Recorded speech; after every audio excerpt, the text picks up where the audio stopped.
Je suis connu au nom de Kabombo Valentin. Je vous reçois comme un cadre de l'UDPS Mbujimayi, Fédération du Kasaï oriental. Quelle est l'actualité qui vous retient à cœur, surtout que la semaine est déjà à la fin? Cette semaine, qu'est-ce qui a marqué vraiment votre esprit?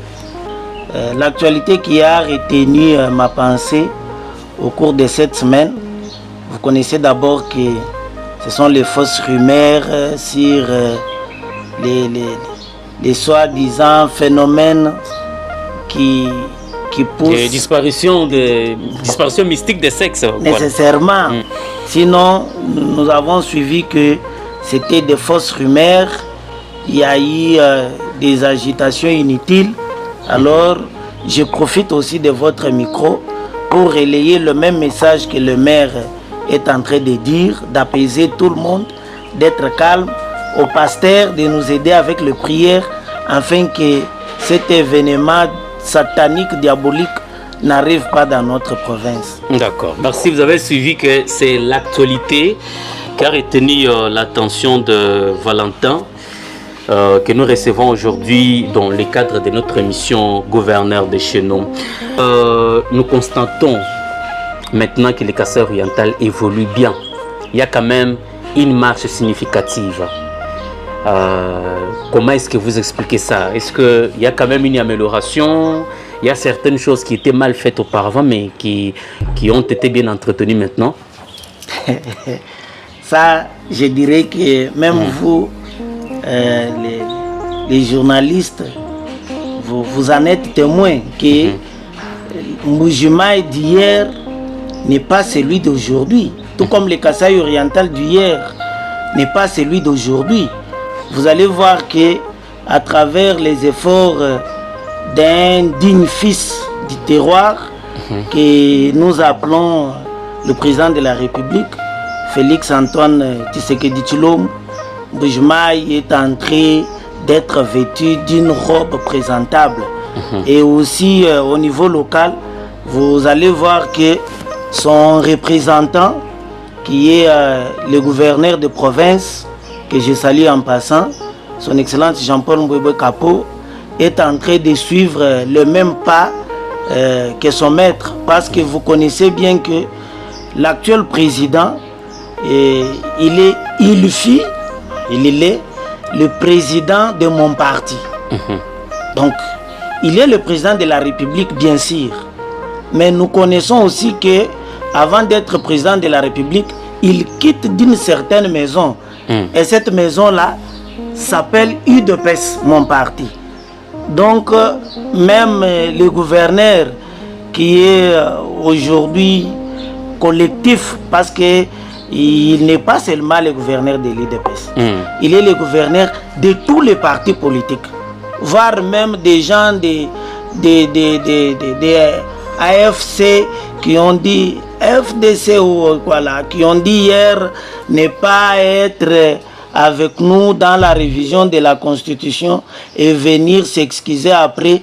Il est toujours leur gouverneur, il est dans les mêmes pas et dans la même logique que son président du parti et qui est au même moment le président de la République. Donc, vous allez voir que maintenant, on peut dire que tout va aller bien, excepté certaines personnes qui ne pensent toujours à ce que le mot arrive au Kasaï oriental. Vous connaissez que même au ciel, les diables s'étaient rebellés à Dieu. Même au sein de la province, ne pensons pas que c'est tout le monde qui va aimer le président de la République. Ne pensez pas que c'est tout le monde qui va aimer le gouverneur qui est dans le pas du président de la République. Il y a deux façons de ne pas aimer le président de la République. La première, c'est s'afficher que je suis contre le président de la République. La seconde, maintenant, c'est par l'hypocrisie. Dire ouvertement que je l'aime, mais sous coulisses, vous êtes en train de chercher comment déstabiliser ses pions, ses fils. Donc, c'est comme ça, et c'est ça même les jeux de la politique, parce que pour certains, vous allez voir que on nous a laissé des définitions de la politique que les politologues jusqu'aujourd'hui ne m'ont jamais dit que c'est réel. Donc pour certains, la politique égale Tchidji Machimi. Donc c'est les mensonges. C'est ça qu'on nous a prêché hier. Mais avec l'arrivée de l'actuel président de la République et aussi avec ses fils qui sont aux commandes, entre autres au Kasaï oriental, non, nous on n'est pas de cette politique-là. Même si on peut nous combattre jusqu'à la moelle épinière, d'abord nous sommes les habitués de toutes sortes de guerres. À ça, nous n'avons jamais eu peur de dire, nous sommes les habitués de ça parce que nous avons appris aux autres l'opposition, alors ils ne peuvent rien nous apprendre. Nous connaissons que nous filmons les opposants. Quand je parle du bon fonctionnement actuellement, je ne peux pas tout dire ou bien signifier à la population. Est-ce que, à votre regard, est-ce que le gouverneur du Kasaï oriental se montre un peu plus proche de la population? Vous connaissez que c'est un élu. Avant tout, c'est un élu du peuple. Il a appris à écouter bien la base. Parce que, souffrez un peu que je vous dise quelque chose.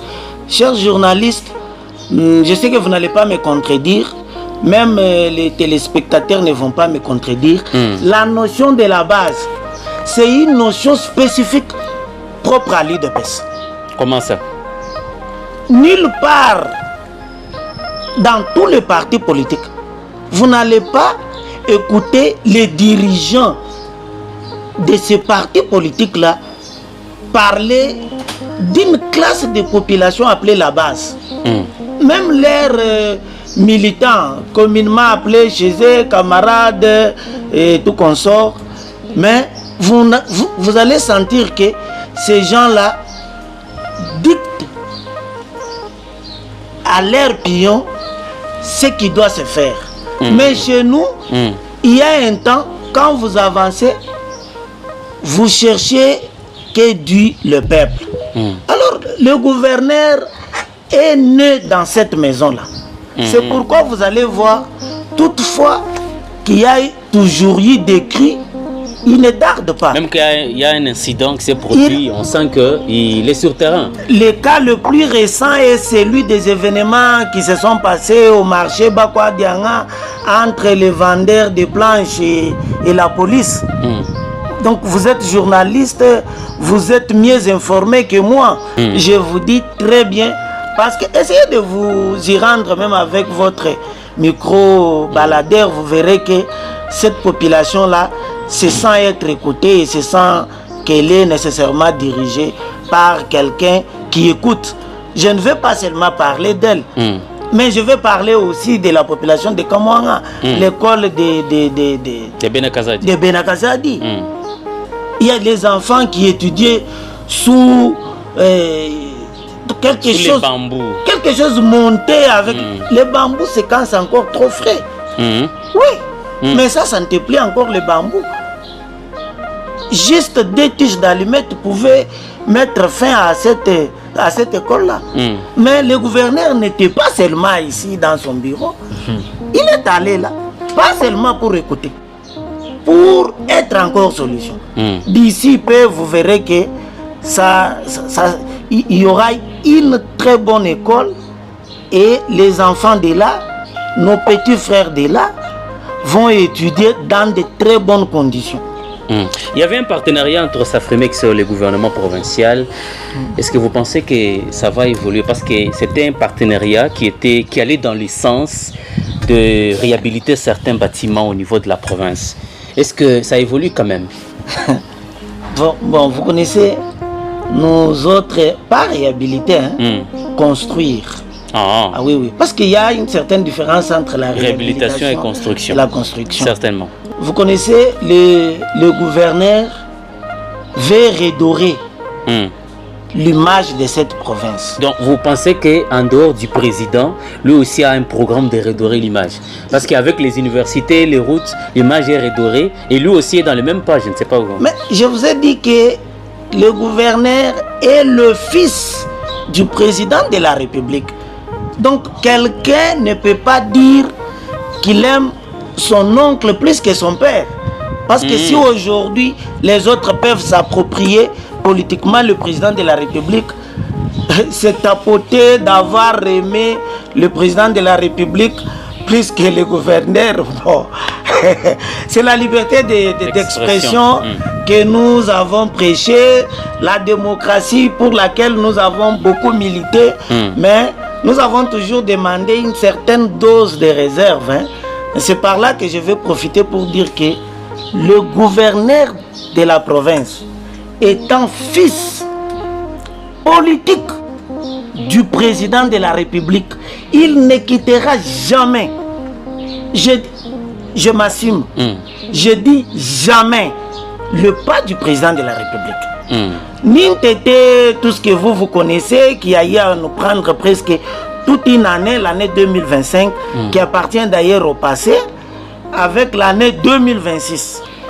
Le contrat que le gouverneur a signé avec Safrimex, l'entreprise que nous tous, Mbujimayen, Kassayen de l'Orient que nous sommes, nous avons vu que c'est une entreprise de qualité. Le gouverneur a signé un contrat avec cette entreprise-là pour reconstruire les 5 bâtiments communaux. Je dis bien reconstruire les 5 bâtiments communaux. Demandez les gens qui ont déjà voyagé à Lubumbashi, comparer un bâtiment communal de Lubumbashi au nôtre, comparer un bâtiment communal de Kinshasa au nôtre, mais vous verrez que c'est la journée et la nuit. Donc ici, nous allons avec notre gouverneur et l'appui de la population consciente kassaïenne que nous sommes, nous allons appuyer le gouverneur dans cette facette-là en payant les taxes de sorte qu'il concrétise son projet-là. Parce que c'est un projet ambitieux. Est-ce qu'il n'y avait que le bâtiment des communes ou bien? Non. Je vous dis, en suivant le pas du président, nous avons déjà l'UM. Pourquoi pas aussi résoudre le cas de l'ISTEM de Mbujimayen? Donc je vous dis que avec le gouverneur Mbujimayen, le Kasaï oriental bien sûr aura une nouvelle histoire. Cette histoire-là sera Fachi président, Jean-Paul Mbouebo gouverneur. Merci Papa Valentin. Je crois que vous suivez l'émission Gouverneur de chez nous. Donc nous parlons de l'actualité. Nous parlons des sujets liés au développement du Kasaï oriental.